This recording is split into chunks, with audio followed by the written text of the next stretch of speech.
அஸ்ஸலாமு அலைக்கும் வரஹ்மத்துல்லாஹி வரகாத்துஹு. அன்பிற்குரிய சகோதர சகோதரிகளே, மனித குலத்திற்கு இஸ்லாம் வழங்கிய நன்மைகள் என்ற இந்த தொடரிலே இன்று முக்கியமாக நாம் எடுத்துக்கொள்ள வேண்டிய செய்தி, புரிந்து கொள்ள வேண்டிய செய்தி, பல்வேறு மதத்தவர்களுக்கு மத்தியிலே பகைமை பாராட்டாமல், வெறுப்பு பாராட்டாமல், அந்த மதத்தில் இருக்கிறார்கள் என்ற காரணத்திற்காக அவர்களுடைய உரிமையை பறிக்காமல், அவர்களை கசக்காமல், வஞ்சிக்காமல், அவர்களை மனிதர்களாக பாவித்து நடத்துதல் என்பது உலகத்திலேயே இஸ்லாம் தான் முதல்ல மனித குலத்துக்கு வழங்கியது. இன்றைக்கு நம்ம வாழுகிற காலத்தில் உள்ளவர்களுக்கு இதை புரிந்து கொள்வது கொஞ்சம் சிரமமாக இருக்கலாம். ஏன்? நம்ம வாழுகிற காலத்தில் எந்த ஒரு நாட்டிலையும் ஒரு மதத்தில் உள்ளவர்கள் பெரும்பான்மையாக இருந்தால் சிறுபான்மை மக்களை கட்டாயப்படுத்தி மதமாற்றம் செய்ய முடியாது. ஏன்? ஜனநாயகம் இருக்கிறது, பத்திரிகை இருக்கிறது, மீடியாக்கள் இருக்கிறது, உலக நாடுகளுடைய தலையீடு இருக்கிறது, பதில் சொல்ல வேண்டிய நிலைமை இருக்கிறது, சட்டம் இருக்கிறது. இதையெல்லாம் கருத்தில் கொண்டு யாரும் இன்னைக்கு கட்டாயமா யாரை மதமாற்றம் செய்வது கிடையாது, செய்ய முடியாது. இவங்களுக்கு இதனுடைய உண்மை விளங்காது. ஆனால் நபிகள் நாயகம் ஸல்லல்லாஹு அலைஹி வஸல்லம் அந்த துவக்க காலத்தை எடுத்துக்கொண்டீர்களேயானால், அந்த காலத்தில் எந்தெந்த மதங்கள் எல்லாம் கோலச்சு கொண்டிருந்ததோ, எந்தெந்த மதங்கள் எல்லாம் ஆதிக்க சக்தியாக இருந்ததோ, அந்த மதத்தில் உள்ளவர்கள் எல்லாம் என்ன செய்திருக்கிறார்கள் வரலாற்றிலே. வேற மதத்துக்காரர்கள் யாரா இருந்தாலும் கட்டாயமாக தங்கள் மதத்திலே சேர்ந்தாக வேண்டும். எங்கே ஒரு மதத்தினுடைய ஆட்சி தலை தூக்குகிறதோ அந்த நாடுகளில் எல்லாம் கட்டாயப்படுத்தி அவனை மதமாற்றம் செய்வார்கள். மதத்தை ஏற்றுக்கொள்ள மறுத்தால் அவனை சிரச்சேதம் செய்வார்கள், கொலை செய்வார்கள். இந்த மாதிரி தான் உலகத்தில் ஒரு மதத்தை சேர்ந்தவர்கள் பெரும்பான்மையாக இருப்பார்களேயானால் அவர்களுடைய கையிலே தான் ஆட்சி இருக்கும். அந்த ஆட்சியை பயன்படுத்தி கொண்டு சிறுபான்மை மக்களை மதமாற்றம் செய்வதை ஒரு வழக்கமாக கொண்டிருந்த அந்த காலகட்டத்தில் நபிகள் நாயகம் ஸல்லல்லாஹு அலைஹி வஸல்லம் அவர்களுக்கு இந்த இஸ்லாம் வழங்கப்படுகிறது. அப்ப அந்த காலகட்டத்தில் எது நியாயமாக ஒப்புக்கொள்ளப்பட்டு இருந்ததோ, பிற மதத்தவர்களை அடிமையாக நடத்துவது, அவங்களுடைய வழிபாட்டு உரிமையை பறிப்பது, அவங்க வாழுகிற உரிமையை பறிப்பது, அவங்களுடைய நீதியை மறுப்பது, இதுதான் அன்றைக்கு உலகத்தில் ஒரு வழக்கமாக இருந்தது. அந்த காலகட்டத்தில் வழங்கப்பட்ட இந்த இஸ்லாம் அதை உடைச்சு தகர்க்கிறது. எப்படி தகர்க்கிறது? அவனும் மனுஷன், நீனும் மனுஷன். மறுமை நம்பிக்கையில வணக்க வழிபாட்டில் நீ வேற அவன் வேறையா இருக்கலாம், ஆனா எல்லாரும் மனுஷன்தான் என்கிற சித்தாந்தத்தின் மூலமாக எல்லாருக்கும் உரிய உரிமையை வழங்கணும் என்கிற ஒரு பேசிக்கை இஸ்லாம் அடிப்படையாக கொண்டு பல சட்டங்களை நமக்கு சொல்கிறது. எப்படி சொல்கிறது? முதல்ல ஒருவனை கட்டாயப்படுத்தி மதத்தில் சேர்ப்பது. இந்த கட்டாயப்படுத்தி மதத்தில் சேர்ப்பதை பற்றி இஸ்லாத்தினுடைய நிலைப்பாடு என்ன? தெளிவா குர்ஆன் சொல்லுகிறது, லா இக்ராஹ ஃபித்தீன். இந்த மார்க்கத்தில் எந்த விதமான நிர்பந்தமும் இல்லை. இஸ்லாத்தை பொறுத்த வரைக்கும் வர்றியா வரலையா கொண்டு விடுவேன் அதெல்லாம் கிடையாது, இல்லைன்னா ஜெயிலில் அடைச்சிருவேன் அந்த விளையாட்டுலாம் கிடையாது. இஸ்லாத்தை பொறுத்த வரைக்கும் எந்த நிர்பந்தமும் கிடையாது. நிர்பந்தம் கிடையாதுங்கிறத விட்டு இஸ்லாம் நிப்பாட்டிக்கிறல. ஏன் கிடையாது தெரியுமா? கத்த பையன ருசுது மினல் கையி, இது வழிகேடு, இது நேர்வழி என்று தெளிவாகி விட்டது. யார் கட்டாயப்படுத்துவா? யாரிடத்தில் அறிவுபூர்வமான வாதம் இல்லையோ, யாரிடத்தில் எளிமையான அற்புதமான மார்க்க சட்டத்திட்டங்கள் இல்லையோ, அவங்க தான் கட்டாயப்படுத்தி ஒரு ஆளை சேர்க்க வேண்டி இருக்கிறது. இந்த மார்க்கத்தை பொறுத்த வரைக்கும் எல்லா கருத்துக்களையும் முன்னாடி வைத்து விட்டோம். கத்த பையன ருசுது மினல் கை, வழிகேடு எது நேர்வழி எது என்று தெளிவாக வெளிப்படையாக தெரிந்து விட்டது. இதுக்கு பிறகு நாங்க யாரையும் கட்டாயமெல்லாம் படுத்த மாட்டோம். இந்த வச்சுட்டோம்பா இஸ்லாத்தை, பிடிச்சாவா பிடிக்காட்டி போயிட்டே இரு என்கிற மாதிரி இந்த கருத்தை இந்த வசனம் சொல்கிறது.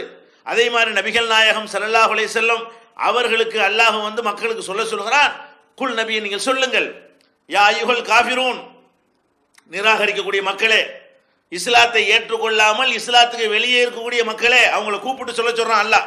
குர்ஆன் சொல்லுகிறது, லா ஆபுது மா தஅபுதூன், நீங்க வணங்குறத நான் வணங்க முடியாது, நான் வணங்குறத நீங்க வணங்க முடியாது. அப்ப ரெண்டு பேருடைய வழிபாட்டிலையும் ஏன் வணக்கத்தை நீ செய்யும், ஓ வணக்கத்தை நான், அது நடக்கவே நடக்காது. லக்கும் தீனுக்கும் வலிய தீன், உங்கள் மார்க்கம் உங்களுக்கு, என் மார்க்கம் எனக்கு. இதை முகமதை நீங்க தெளிவா சொல்லிவிடுங்கள். மக்களுக்கு என்ன சொல்லுது? ஒவ்வொருத்தரும் அவங்களுடைய வழிபாட்டு முறையை பின்பற்றுகிற உரிமையை நீங்க பறிச்சு விடாதீங்க. எங்க மார்க்கம் எங்களுக்கு, உங்க மார்க்கம் உங்களுக்கு. இன்னும் சொல்ல போனா இஸ்லாத்தை பொறுத்த வரைக்கும் அதனுடைய அடித்தளம் இருக்க, அதனுடைய ஜீவநாடியான உயிர் துடிப்பான கொள்கை இருக்க, அதை ஒழுங்கா புரிந்து கொண்டால் கூட இதுல கட்டாயப்படுத்த முடியாதுன்னு விளங்கிக் கொள்ளலாம். எப்படி விளங்குறது? ஒருவன் இஸ்லாத்தில் வருவதாக இருந்தால் அவன் எதற்காக இந்த மார்க்கத்தை ஏற்றுக்கொள்ளணும்? இந்த உலகத்தில் வாழ்ந்ததுக்கு பிறகு இன்னொரு வாழ்க்கை இருக்கிறது. அங்கே இறைவன்ட்ட பதில் சொல்லணும். இறைவன் நம்மளை நல்ல மனிதன் என்று ஏற்றுக்கொள்ள வேண்டும். இறைவனுடைய அன்பை பெற வேண்டும். அதுக்காக ஒருத்தன் இஸ்லாத்தில் வந்தா தான் அவன் அல்லாஹ்விடத்தில் முஸ்லீமாக இருக்க முடியும். அப்போ அதுக்காக வரணும் என்கிற ஒரு நிலையில் இருக்கும் பொழுது கத்தியை காட்டி ஒருத்தன் வந்தா அதுக்கு வந்தவனா இருப்பானா? துப்பாக்கி முனையில் ஒருத்தனை இஸ்லாத்துக்கு கொண்டு வந்தா அவன் உள்ளத்தில் இஸ்லாம் இருக்குமா? அவ உள்ளத்திலிருந்து வந்தால் தான் இறைவன் ஏற்றுக்கொள்வான் என்று சொல்லும் பொழுது அப்ப கட்டாயப்படுத்தி ஏற்றுக்கொள்வது என்பது இறைவன் அவன் முஸ்லீம் ஆக முடியாது. உலகத்தில் வேண்டாம் ஜனத்தொகையை கணக்கெடுக்கும் போது வேண்டுமானால் பயந்து கொண்டு அவனை முஸ்லீம் பட்டியலில் சேர்த்துக் கொள்வான். இதனால இறைவன் அவன் அன்பு பெறுவான். அதனால பயன் இருக்கிறதா? எந்த ஒரு சத்தியத்தை சொல்வதற்காக இஸ்லாம் வழங்கப்பட்டுச்சோ அந்த நெறிமுறைக்கே மாற்றமாக இருக்கிற காரணத்தினாலதான் இஸ்லாத்துல என்ன இல்லை, கட்டாயப்படுத்தி ஒருவனை மதமாற்றம் செய்தல் என்பது கிடையவே கிடையாது. இது பெரிய இது இன்னைக்கு இது உங்களுக்கு அதிசயமா தெரியலாம், இது சின்ன விஷயமா தெரியலாம். ஏன் இன்னைக்கு எங்கேயும் இப்படி கட்டாயப்படுத்த முடியாது. நம்ம வாழக்கூடிய காலத்தில் அந்த ஒரு கொஞ்சம் நாகரிகத்தில் மிகைத்த சமுதாயமாக இன்னைக்கு வந்திருக்கிறோம். இது ஒரு 200 வருஷத்துக்கு முன்னாடி ஒரு 1000-2000 வருடங்களாக நீங்க பார்த்தீங்கன்னு சொன்னா ஒரு ஆதிக்க சக்தியாக இருக்கக்கூடியவர்கள் மற்ற சக்தியை தலை நிமிர விடமாட்டார்கள். தெரு நடமாட விடமாட்டார்கள், பேச விடமாட்டார்கள், சட்டப்போட விடமாட்டார்கள், செருப்போட விடமாட்டார்கள். அந்த மேலே இருக்கக்கூடியவர்கள் யாரா இருக்கிறார்களோ அவங்களுடைய அடிமைகளாகத்தான் மற்றவர்கள் நடத்தப்படுவார்கள் என்பதை நம்ம உலகம் முழுவதும் பார்த்து கொண்டிருந்தோம். அந்த மாதிரியான காலகட்டத்தில் இஸ்லாம் உலகத்துக்கு இதை ஒட்டச்சு தள்ளுகிறது. எதை உடைக்கிறது? இந்த கட்டாயப்படுத்தி மதத்தில் ஆள் சேர்க்கிற விளையாட்டு இஸ்லாத்தில் கிடையாது. அப்ப மதத்தின் மீது மதத்தை சொல்வது கட்டாயப்படுத்தல் இல்லைன்னு சொன்னா அவனுடைய வழிபாட்டு உரிமை அங்கு நிலைநாட்டப்படுதா இல்லையா? அவனுடைய மதத்தில் இருப்பதை அனுமதிக்கப்படுதா இல்லையா? ஒரு ஜனநாயகம் இல்லாத ஒரு நாட்டில் உலகம் முழுவதும் சர்வாதிகாரம் மட்டுமே இருந்து கொண்டிருந்த ஒரு காலகட்டத்தில் இந்த உரிமையை மனிதனுக்கு இஸ்லாம் வழங்குறது. இஸ்லாம் வழங்கின அந்த காலகட்டத்தில் உலகத்தில் வரை எங்கேயும் வழங்கப்படவில்லை. இஸ்லாம் வழங்கிய அந்த காலகட்டத்தில் உலகத்தில் எங்கேயுமே இந்த மாதிரி அடுத்தவங்களுடைய மத உரிமை பேணப்படவில்லை. அப்படியே சில இடங்களில் பேணப்பட்டால் கூட நீ மதத்தில் இருந்துக்க என்று சொல்வார்களே தவிர எல்லாருக்கும் இருக்கிற உரிமையை கொடுப்பார்களா? கொடுக்க மாட்டாங்க. நீதி வழங்குறதுல கூட அது மாதிரி கொடுக்க மாட்டார்கள். வித்தியாசமாக நடந்து கொள்வார்கள். இஸ்லாம் என்ன பண்ணுகிறது?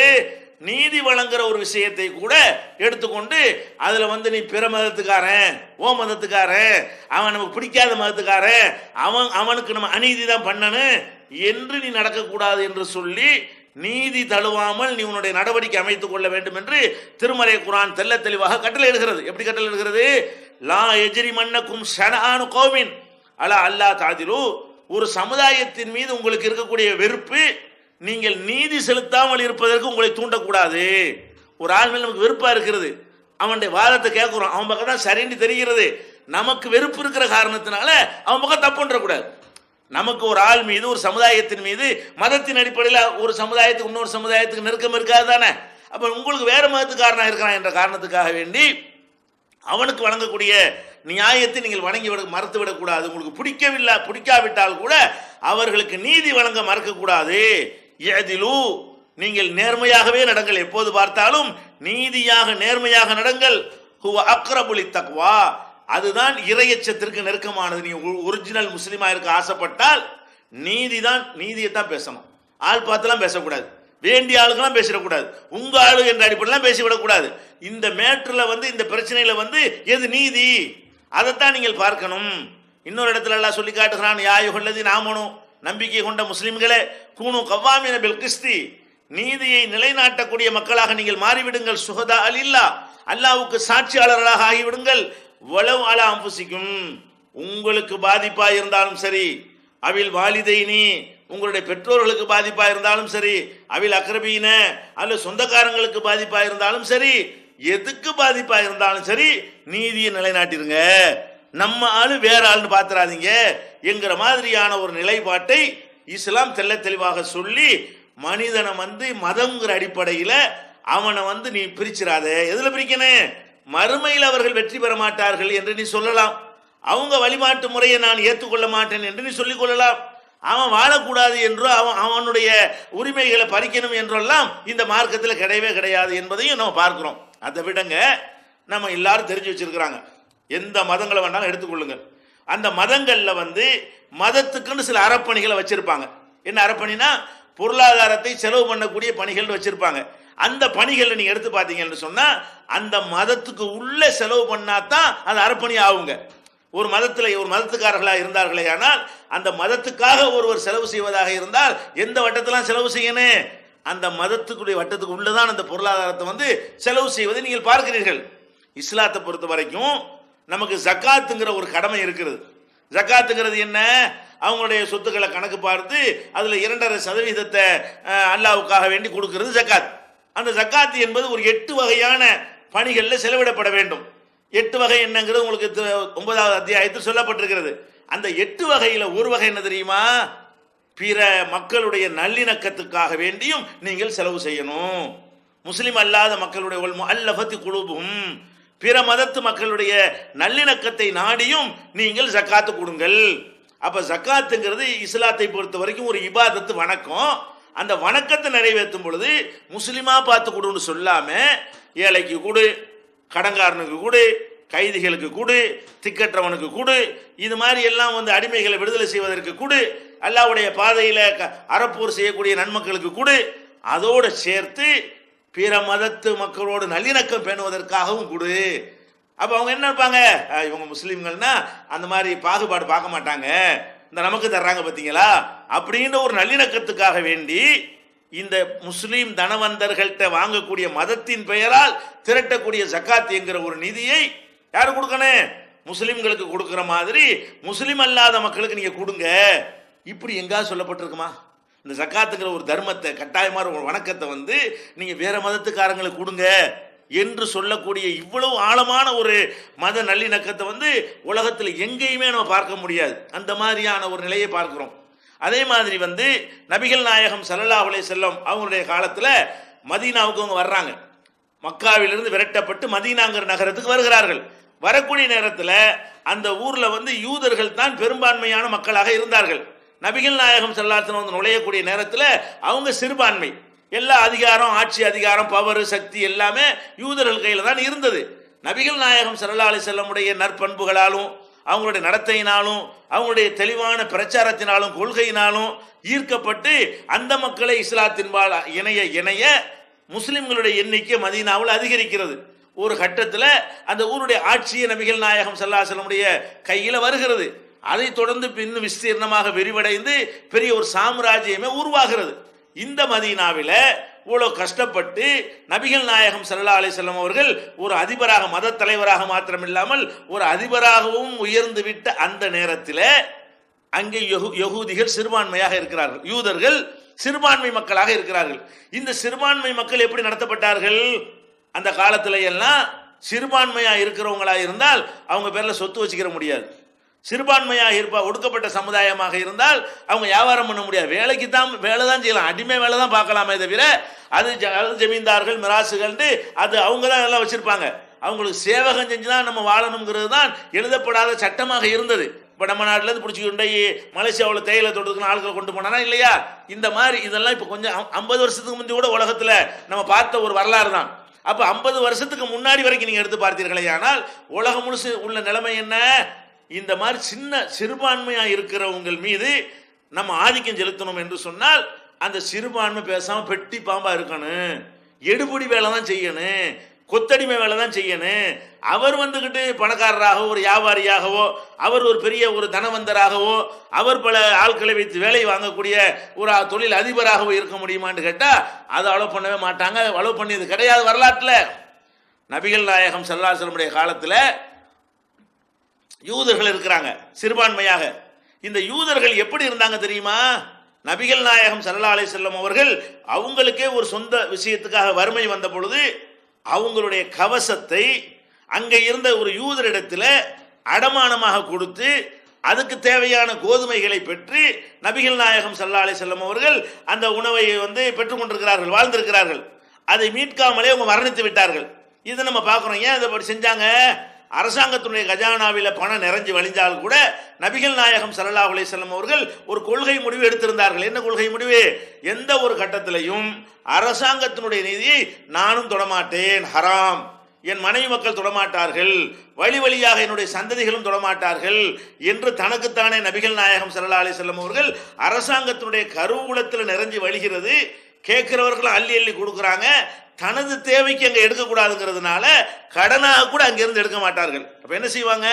தன்னிடத்தில் இருக்கக்கூடிய அந்த கவசத்தை போர்க்களத்தில் அணிந்து கொள்ளக்கூடிய இரும்பு சட்டைன்னு சொல்லுவாங்க இல்லையா, சங்கிலியால் செய்யப்பட்ட சட்டை, அதை கொண்டு போய் அடமானமாக வைத்துவிட்டு அவரிடத்தில் கொஞ்சம் கோதுமையை வாங்கிட்டு வர்றாங்க என்பதை பார்க்கிறோம். இதுல புரிந்து கொள்ள வேண்டிய விஷயம் என்னன்னு கேட்டா, ஒரு சக்கரவர்த்தி அடமானம் வைக்கிறவராகவும் அந்த நாட்டில் உள்ள சிறுபான்மை மதத்தை சேர்ந்த ஒருத்தர் அடமானம் வாங்குறவராகவும் இருந்தால் அவருடைய நிலை எந்த நிலையில் இருந்திருக்கிறது? பொருளாதார ரீதியாக யாருகை ஓங்கி இருக்கிறது? பல நபித்தோழர்கள் இந்த யூதர்கள்ட்ட போய் அடமானம் வச்சு வாங்கி, அடமானம் வட்டி அடமானம் இல்லை, வட்டி இல்லாத ஒரு அடமானம், செக்யூரிட்டிக்காக கடன் கொடுக்கிறது. அந்த மாதிரி நபிகள் நாயகம் ஸல்லல்லாஹு அலைஹி வஸல்லம் மாத்திரம் இல்லாமல் நபித்தோழர்கள் பலர் கூட இந்த யூதர்கள்ட்ட தான் அடமானமா வைப்பாங்க. இப்ப நம்ம என்ன இதுல பார்க்கிறோம்? என்னடா இது, எந்த சமுதாயம் ஆளுகிறதோ அது கூலி தொழிலாளி சமுதாயமா இருக்கிறது. எந்த சமுதாயம் ஆளப்படுகிறதோ அந்த சமுதாயம் பொருளாதாரத்தில் மேல நிற்கிறது, வசதியில மேல நிற்கிறது, அந்தஸ்துல மேல நிற்கிறது. அப்ப அவர்கள் கொடுக்கக்கூடிய நிலையிலையும் இவங்க வாங்கக்கூடிய நிலையிலையும் இருக்கிறதெல்லாம் இதை பார்க்கும் பொழுது எந்த மாதிரியான ஒரு மத நல்லிணக்கம் உலகத்தில் பார்க்க முடியுமா?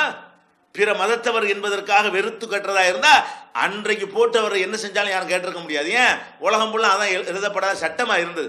அன்றைக்கு அந்த யூதர்கள் நசுக்குவதாக இருந்தால் அதை எவனாலையும் கேட்டிருக்க இயலாது.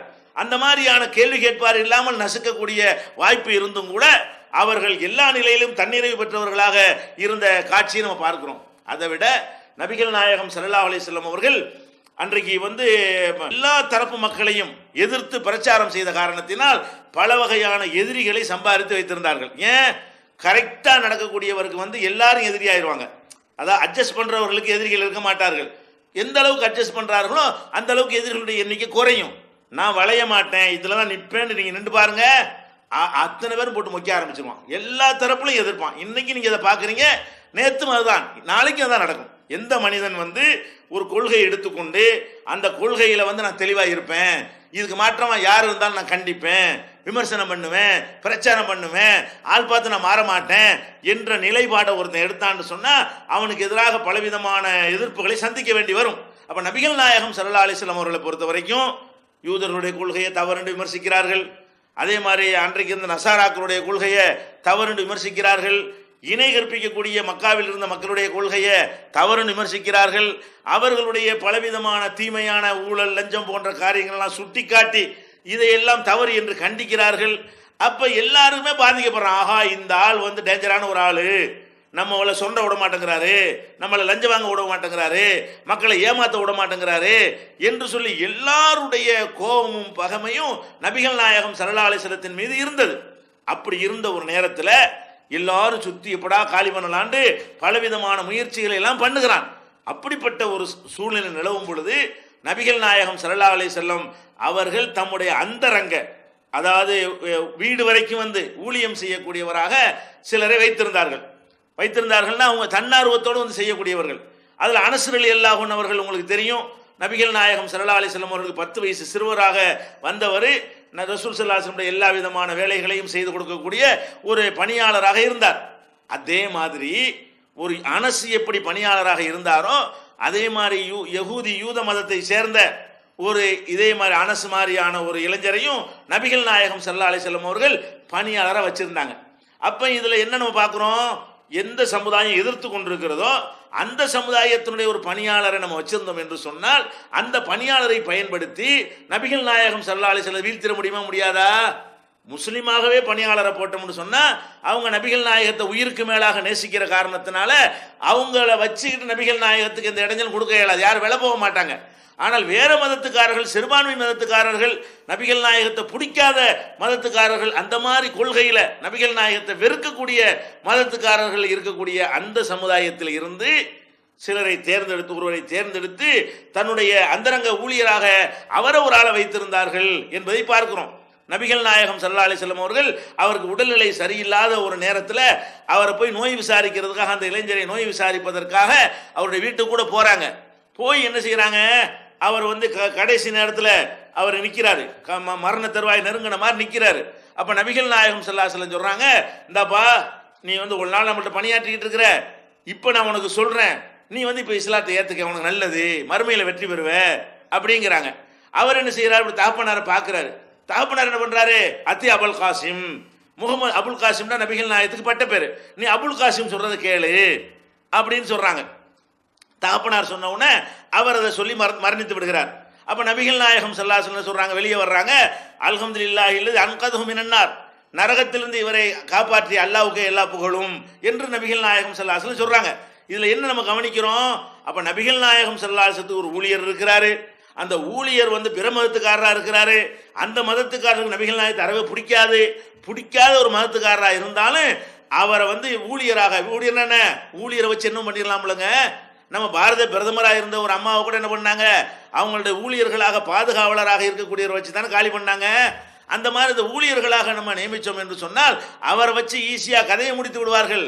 அந்த மாதிரி வாய்ப்பு இருக்குலாம் பயப்படாம, அவனும் மனுஷன் நம்மளும் மனுஷன், நம்மளையும் அவன் கொள்றான், நம்ம அவன்கிட்ட நடந்து கொள்ளக்கூடிய விதம் நல்லபடியாக இருந்தால் அவனுக்கு நம்ம மேலே வெறுப்பு வருதுன்ற ஒரு கான்ஃபிடென்ட் இருந்த காரணத்தினால் நபிகள் நாயகம் ஸல்லல்லாஹு அலைஹி வஸல்லம் அவர்கள் அந்த யூத பையனை என்ன செஞ்சாங்க, வேலைக்கு வச்சிருக்கிறாங்க. அது இன்னொன்று பார்க்கணும், இவ்வளோ நாள் வேலை பார்த்தார்ல, அப்போ போய் நீ இஸ்லாத்தை தழுவுன்னு சொன்ன மாதிரி வர காணாம். எப்போ வருது? எப்போ இஸ்லாத்தை தழுவுனா உலகத்தில் நமக்கு நன்மை இல்லையோ, இவர் மூத்தா இறந்து போகக்கூடிய ஒரு இஸ்லாத்தை தழுவுன நம்பர் கூடுமா? மரணத்தருவாயில் இருக்கிறாரு, அந்த நேரத்தில் நீ போய் இஸ்லாத் தழுவுப்பான்னு சொல்றதுனால, அவர் இஸ்லாத்தில் ஏற்றுக்கொண்டதுனால முஸ்லீம்களுடைய எண்ணிக்கையில் ஒரு நம்பர் கூடுமா? அவர் தான் போறாரு.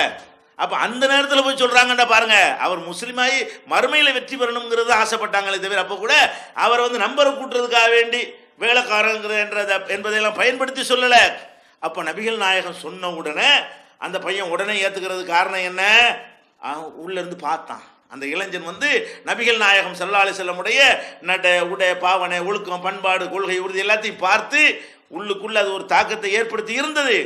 அதோட தகப்பனாரை பார்த்த உடனே அவர் வேற மதத்துக்காரர் தானே, அவர் என்ன பண்றாரு, அப்படி சொல்லல, அத்தி அபுல் காசிம் கரெக்டாக கேள்பா அப்படின்னு தகப்பனார் யூத மதத்து தகப்பனார் நபிகள் நாயகம் ஸல்லல்லாஹு அலைஹி வஸல்லம் அவர்களுடைய சொல்ல கேட்குமாறு மகனுக்கு ஆர்டர் பண்ணுகிறாரு, மகன் ஏற்றுக்கொள்கிறாரு என்கிறத பார்க்கிறோம். அப்ப இது என்ன காட்டுது? இந்த பிற மதத்துக்காரர்கள் என்பதற்காக வேண்டி ஒரு கடுகளவு ஒரு கசப்பு கூட நபிகள் நாயகம் ஸல்லல்லாஹு அலைஹி வஸல்லம் உடைய உள்ளத்தில் இருக்கல என்பதை நம்ம அதை பார்க்கிறோம். அது மாதிரி நபிகள் நாயகம் ஸல்லல்லாஹு அலைஹி வஸல்லம் அவர்களுக்கு ஒரு சந்தர்ப்பத்தில் யூத மதத்தை சேர்ந்த ஒரு பெண் என்ன பண்ணுதுன்னு கேட்டால், உங்களை விருந்து தரப்போறவங்களுக்கு என்று சொல்லி ஆட்டு இறைச்சியை சமைத்து அந்த இறைச்சியில விஷத்தை கலந்து அதை கொண்டு நபிகள் நாயகத்துக்கு கொடுக்குது. எதுக்காக அந்த அம்மா கொடுக்குது? காலி பண்றதுக்கு தான்.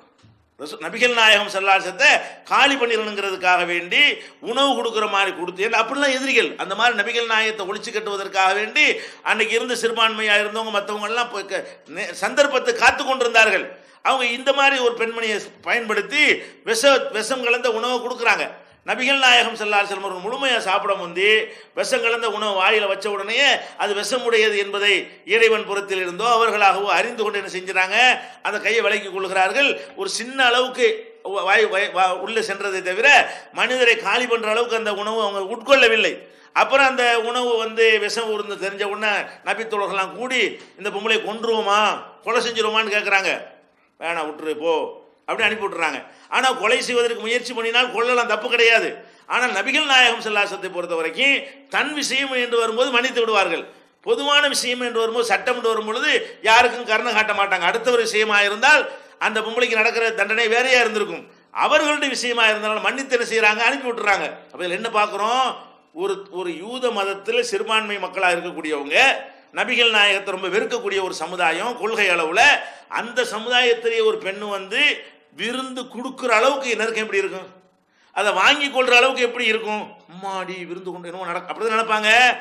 அப்ப நபிகள் நாயகம் அப்படி பார்க்கவே இல்லை. வாமா நீனும் மனுஷி நானும் மனுஷி வா என்ற அடிப்படையில் நபிகள் நாயகம் ஸல்லல்லாஹு அலைஹி வஸல்லம் அவர்கள் அந்த உணவு வாங்கினாங்களா இல்லையா?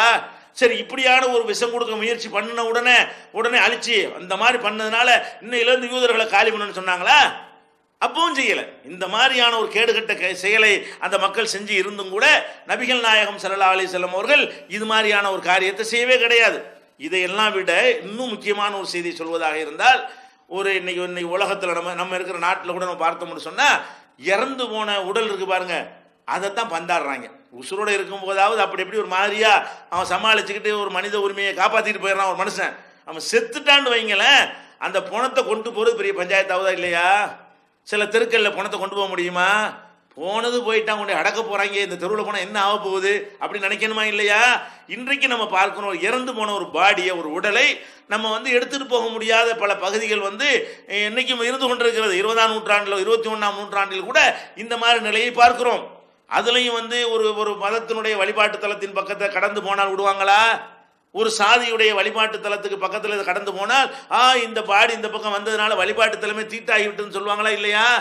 அப்படியெல்லாம் உலகமெல்லாம் இன்னைக்கு கூட மாறாத ஒரு விஷயத்தை நபிகள் நாயகம் ஸல்லல்லாஹு அலைஹி வஸல்லம் அவர்கள் அந்த காட்டுமிராண்டி காலத்தில் மாத்துறாங்க. இன்னைக்கு கூட மாத்திர கஷ்டமா இருக்குது.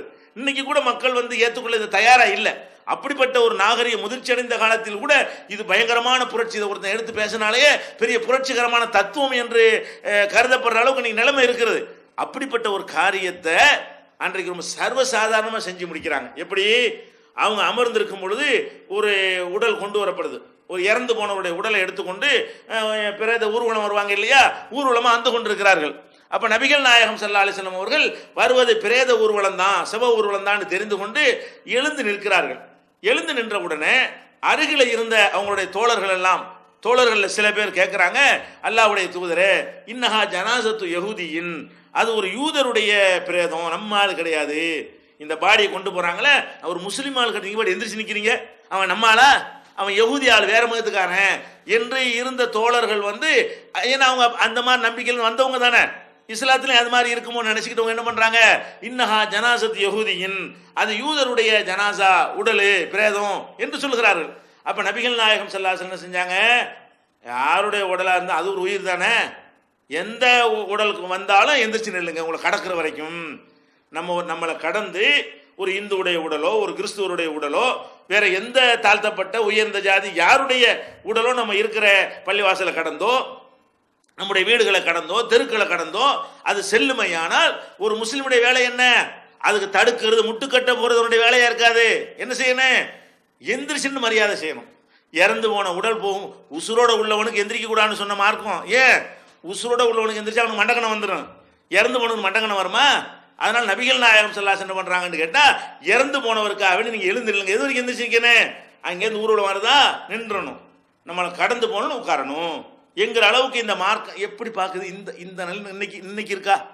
21ஆவது நூற்றாண்டுல இந்த மாதிரி ஒன்று இருக்கிறதா?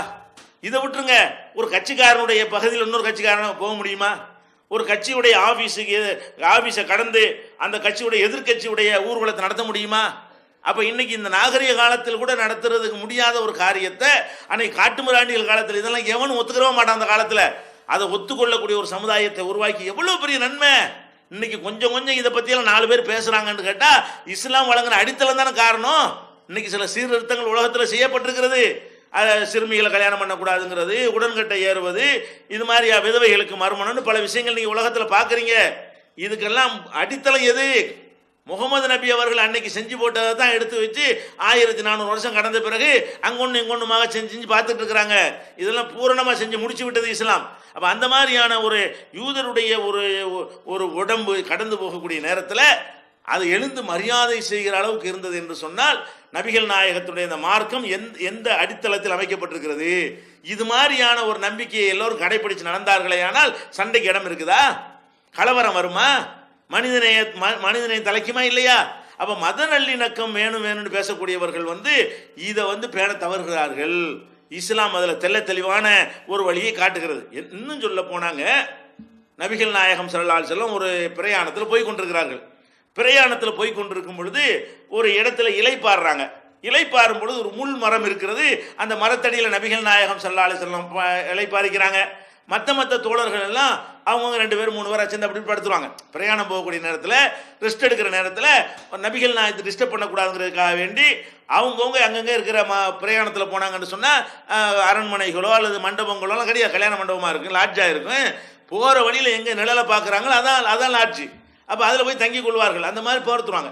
இப்போ நபிகள் நாயகம் ஸல்லல்லாஹு அலைஹி வஸல்லம் ஒரு மரத்தடியில் படுத்து கிடக்கும் பொழுது திடீர்னு என்ன செய்கிறாங்க, ஒரு சத்தம் போடுறாங்க. நபிகள் நாயகம் இங்கே வாங்க, எல்லாரும் வாங்கன்னு சொல்லி இருந்த தோழர்கள்லாம் பதறடிச்சுக்கிட்டு போனால் ஒரு ஆள் அங்கே நிற்கிறான். நபிகள் நாயகத்துக்கு பக்கத்தில் வெடன்னு கைகாலெலாம் நடுங்கிட்டு ஒரு ஆள் நிற்கிறான். அப்போ நபிகள் நாயகம் ஸல்லல்லாஹு அலைஹி வஸல்லம் மக்கள்கிட்ட விளக்குறாங்க. என்ன விளக்குறாங்க? நான் இந்த வாளை இந்த மரத்தடியில் வைத்து விட்டு நான் தூங்கி விட்டேன். இவன் வாளை எடுத்துக்கொண்டு என்ன செஞ்சான்? ஏய் முகமதே, உன்னை யார் காப்பாற்றுவா என்று கேட்குறான். கேட்டவுடனே என்ன செய்யறேன், அல்லாஹ் தான் காப்பாற்றுவான் என்று சொன்ன உடனே அவன் கை காலெல்லாம் வெளவெளத்து போய் கீழே போட்டான். இப்போ வாழை நான் கையில் எடுத்துக்கிட்டேன், எடுத்துட்டு உன்னை யார் காப்பாற்றுவான்னு கேட்டுட்டு இருக்கிறேன், நீ அதான் உங்களை கூப்பிடுறேன் என்று நபிகள் நாயகம் ஸல்லல்லாஹு அலைஹி வஸல்லம் சொல்றாங்க. சொல்லிட்டு அவனை ஏதாவது பண்ணலாம் நினைக்கும் போது வேணான்னு விட்டுறாங்க. இப்போ என்ன இதில் நம்ம விளங்கிக் கொள்றோம், நபிகள் நாயகம் ஸல்லல்லாஹு அலைஹி வஸல்லம் அவர்கள் அவன் கொல்றதுக்காக தானே வாழை எடுக்கிறான், அதுக்கு உதவிக்கு ஆளை தேடலை, என்னை கொல்ல வர்றான்னு கத்தலை. நபிகள் நாயகம் ஸல்லல்லாஹு அலைஹி வஸல்லம் அவன் வாழை எடுத்துக்கிட்டு கொல்ல வந்தவனையே அவங்க சாதுரியமாக இறை நம்பிக்கை மன வலிமையான நம்பிக்கையின் மூலமாக மையமுனாவுக்கு மின்னின்னு கேட்குறான். இப்போ யார் உன்னை காப்பாற்றுவா, எல்லாம் அங்கே தூரத்தில் நிற்கிறாங்க, ஒருத்தர் கிடையாது, இப்போ உன்னை எவன் காப்பாற்றுவான் அப்படிங்கிற மாதிரி அவன் பேசும் பொழுது அல்லாஹ் என்று 3 தடவை சொன்னார்கள். உடனே அந்த ஆடி போய் விட்டார்னு பார்க்குறோம். இதில் நபிகள் நாயகத்தில் ஒரு தனி பண்பு ஒன்று விளங்குறது. அதை விட கொலை செய்யத்தானே வந்திருக்காரு, கொலை செய்ய வந்தால் கைங்களும் மாட்டிட்டார்ல.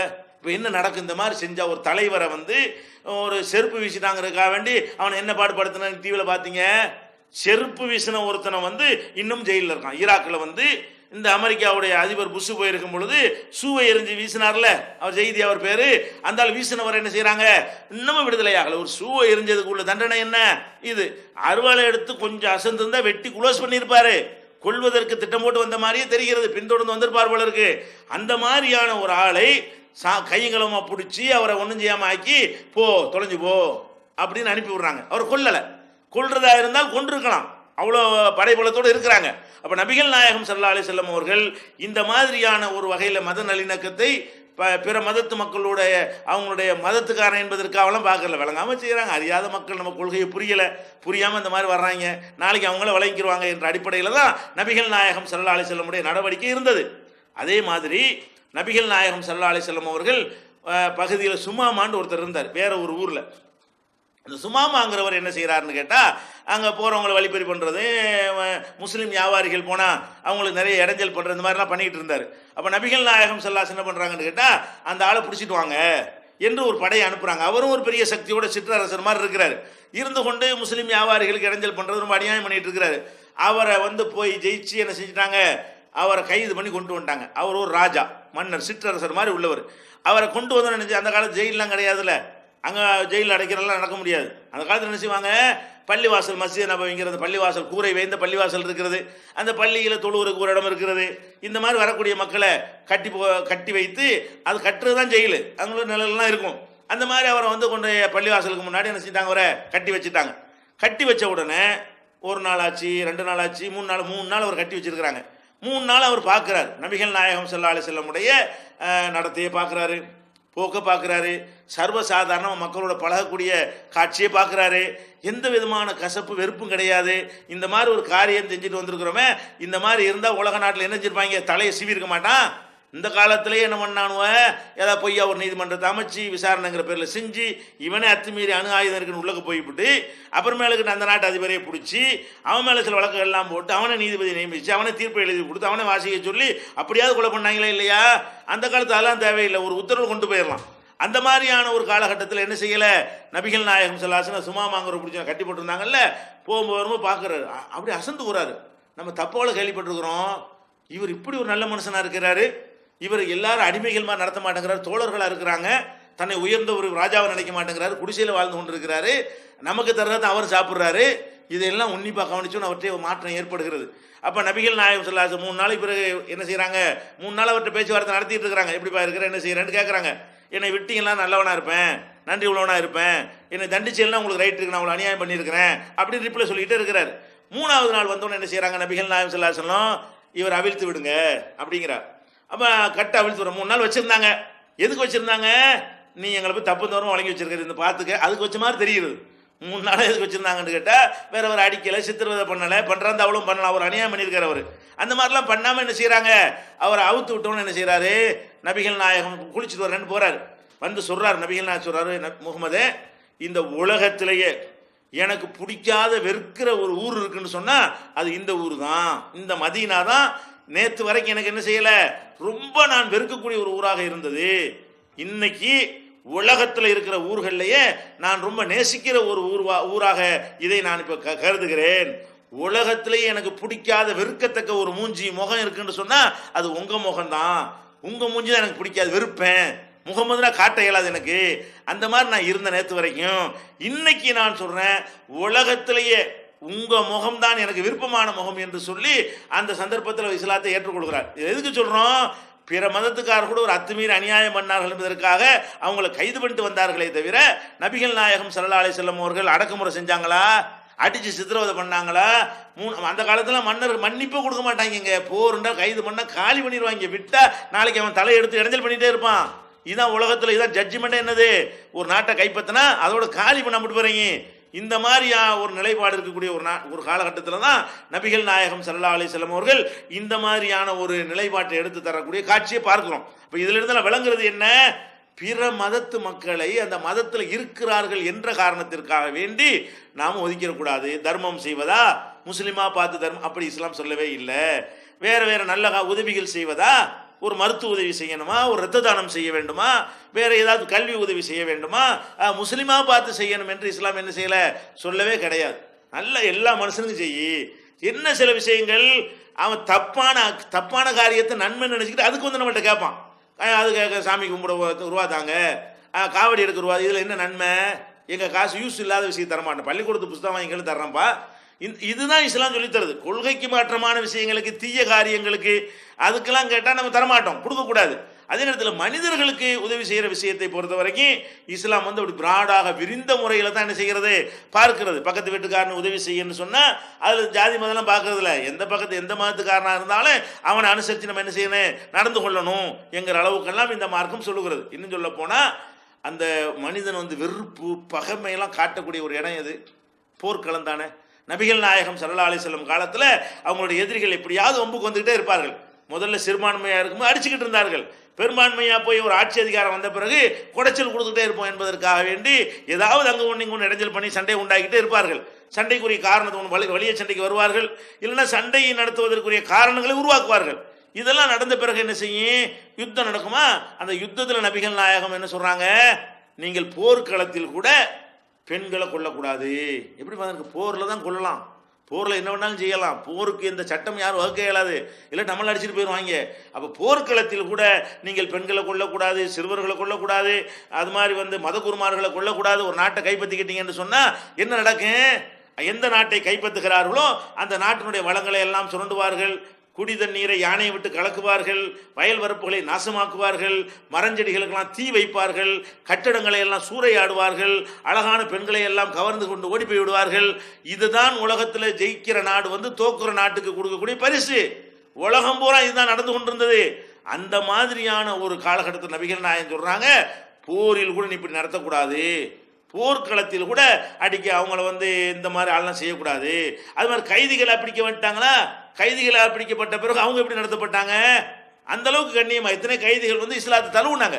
அந்த மாதிரி தான் நபிகள் நாயகம் ஸல்லல்லாஹு அலைஹி வஸல்லம் அவர்கள் நடத்தி இருக்கிற காட்சியெல்லாம் பார்க்கிறோம். அதே போல் மக்காவை வெற்றி கொள்றாங்க.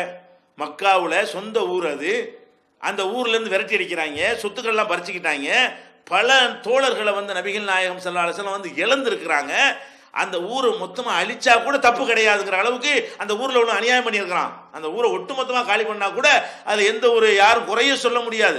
அவ்வளவு அக்கிரமம், அவ்வளோ ஒரு கொள்கையை சொன்னதற்காக வேண்டி ஒரு நல்ல மனிதரை அந்த பாடுபடுத்தினார்களே, அந்த நாட்டையே அந்த ஊரையே நபிகள் நாயகம் வெற்றி கொள்ளும் பொழுது எல்லாம் வாழை உரையில் போட்டுக்கிட்டு போங்க, ஒரு கத்தி இன்று ரத்தம் இன்றின்னு சொன்னாங்களே, ஒரு சுட்டு ரத்தம் சிந்தாம மக்காவை போய் பிடிக்கிறாங்க, மக்கா வெற்றி கொள்றாங்க. அந்த நேரத்தில் பார்க்குறாங்க, முன்னாடி பார்த்தா நபிகள் நாயகத்திரி சின்னவாப்பா ஹம்சாவை கொன்றவர் அங்கே இருப்பார், அவங்க சொந்தக்காரங்களை கொன்றவர் இருப்பார், அடித்தவர் இருப்பார், உதைச்சவர் எல்லாம் நிற்கிறாங்க. சிலரை தவிர, விரல் விட்டு எண்ணக்கூடிய சிலரை தவிர அனைவருக்கும் பொது மன்னிப்பு கொடுத்தாங்களா இல்லையா? அப்போ இந்த மாதிரி எல்லாம் நபிகள் நாயகத்தினுடைய வரலாறு இருக்கும் பொழுது, ஆனால் இன்னைக்கு என்ன செய்கிறோம்? முஸ்லீம்களில் சில பேர் இதை விளங்காம ஜிஹாது இஸ்லாத்தில் உண்டு, யார் ஜிஹாது பண்ணணும்? ஒரு அரசாங்கம் பண்ணணும். ஒரு அரசாங்கம் வந்து தன்னுடைய பெண்களை, குடிமக்களை காப்பாற்றிக் கொள்வதற்காக வேண்டி எதிரிகள் படையெடுத்துக் வருவார்களே, ஆனால் நம்ம உயிரை பணையம் வைத்து போர்க்களத்தில் இறங்கி போராடுவதுதான் ஜிஹாது. இது ஒரு கவர்மெண்ட் செய்கிற வேலை. இதை விளங்காம முஸ்லீம்களில் சில பேர் என்ன பண்றாங்க?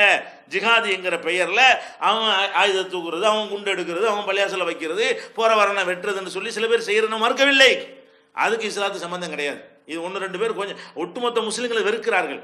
நீங்க ஒட்டுமொத்த முஸ்லீம்களை செய்வதாக இந்த மக்கள் தப்பா விளங்கி கொண்டிருக்கிறார்கள். இது மாதிரியான காரியங்களுக்கு முஸ்லிம் சமுதாயத்தினுடைய ஆதரவு கிடையாது. அது விரல் விட்டு எண்ணக்கூடியவர் செய்கிறார்கள். அது எல்லா மதங்களும் இந்த மாதிரி நாளுக்கு இருக்கிறான், முஸ்லீம்கள் மட்டும் செய்யவில்லை. அப்ப அந்த மாதிரியான ஒரு அடிப்படையை நீங்க மைனஸ் பண்ணிட்டு பார்த்தீங்க என்று சொன்னா, இஸ்லாத்தினுடைய ஒட்டுமொத்தமாக எடுத்து பார்த்தீங்கன்னா 800 வருஷம் இந்த நாட்டை முஸ்லீம்கள் ஆண்டு கூட கத்தி அருவாளில் இஸ்லாத்து மதமாற்றம் செய்து அம்புட்டு பேரும் மாதிரி போயிருப்பாங்க. செய்யவே கிடையாது. இருக்கிற எல்லாத்தையும் பள்ளிவாசல் கட்டிட்டு போயிருப்பாங்க. பள்ளிவாசலுக்கெல்லாம் என்ன இடத்துல இருக்கான்னு பார்த்தீங்களா? ஒவ்வொரு மதங்களுடைய வழிபாட்டுத்தலமும் எவ்வளோ பெரிய பெரிய இடங்கள்ல இருக்கிறது. பள்ளிவாசலாம் 2 கிரவுண்டு 1 கிரவுண்டில் கூட இருக்க மாட்டேங்குது. இந்த மாதிரி தான் அந்த மன்னர்களுடைய நிலைப்பாடு இருந்தது பார்க்கிறோம். அவங்க முழுசா இஸ்லாத்தை கடைப்பிடிக்கல. அப்படிப்பட்ட மன்னர்கள் கூட என்ன செய்யல, கட்டாயப்படுத்தி மதமாற்றம் செய்வது, அநியாயம் பண்ணுவதெல்லாம் செய்யவே கிடையாது. இன்னும் சொல்ல போனால் 800 வருஷம் அவங்க ஆண்டதுக்கு காரணம் என்ன? மற்றவங்க ஆண்டதை விட சிறப்பான முறையில் ஆண்ட காரணத்தினால தான் அவங்களுடைய ஆளுகை ஏற்றுக்கொண்டு இந்த மக்கள் இருந்திருக்கிறார்கள். அப்போ இஸ்லாமிய வரலாறை நீங்கள் எடுத்து பார்த்தாலும் சரி, இஸ்லாமிய கொள்கை எடுத்து பார்த்தாலும் சரி, அதனுடைய கோட்பாட்டை எடுத்து பார்த்தாலும் சரி, மனிதன்கிற முறையில் எல்லாரையும் நீங்கள் சமமாக பார்க்க வேண்டும். இந்த உலகத்து விஷயங்களில், உலகத்து உரிமைகளில் எல்லாருமே சமந்தால மாற்றுக்கிறது கிடையாது. ஆனால் மறுமையில் வெற்றி பெறுவதற்கு, சொர்க்கத்தை அடைவதற்கு இந்த நம்பிக்கையெல்லாம் தப்பு. அதை சொல்லுவோம், அதை இஸ்லாம் சொல்லும். நீ உனக்கு சொர்க்கம் வேணும்னு சொன்னால் நீ கல்லை வணங்காதன்னு சொல்லும். அதில் இஸ்லாம் மறைக்கவெல்லாம் செய்யாது. சூரியனை வணங்காத, சந்திரனை வணங்காத, செத்தவனை வணங்காத, உசுரோட உள்ளவனை வணங்காத, ஒரே ஒரு இறைவனை வணங்கு, அப்போதான் நீ மறுமையில் வெற்றி பெறுவாய் என்பதற்கு தான் இந்த கொள்கையை இஸ்லாம் அளவுகோலாக வைக்குமே தவிர, நீ இதை இருந்தால் தான் சோறு தருவேன், இதை இருந்தால் தான் நாட்டில் இருக்க விடுவேன், இதை இருந்தால் தான் உன சொத்து வாங்க விடுவேன், இதை இருந்தால் தான் நீ தொழில் நடத்த விடுவேன், அது கிடையாது. இந்த உலகத்தில் உரிமைகளை அனுபவிக்கிற விஷயத்தை பொறுத்த வரைக்கும் மதத்தை சொல்லி பாரபட்சம் காட்டியது கிடையாது. இது பெரிய நன்மை. இது உலகத்துக்கு முதல்ல இஸ்லாம் தான் வழங்கியது. இஸ்லாம் வழங்கினதுக்கு பிறகு இருண்ட கண்டம் ஐரோப்பாவிலையும் வரவில்லை, அமெரிக்காவிலையும் அந்த மாதிரியான காட்டு மிராண்டிகளாக இருந்த அந்த அமெரிக்கர்கள் அமெரிக்க மக்களை விரட்டி, அங்கே பூர்வீக குடிமக்களை மிரட்டி ஆதிக்கம் செலுத்தினாங்களே, அந்த மாதிரி காலகட்டத்தில் எல்லாம் ஒரு 100 வருஷத்துக்கு முன்னாடி, அதையெல்லாம் 1400 வருஷத்துக்கு முன்னாடி இஸ்லாம் இணைஞ்சிருக்கு, ஒழிச்சு தரமட்டமாக்கி இருக்கிறது. அதனால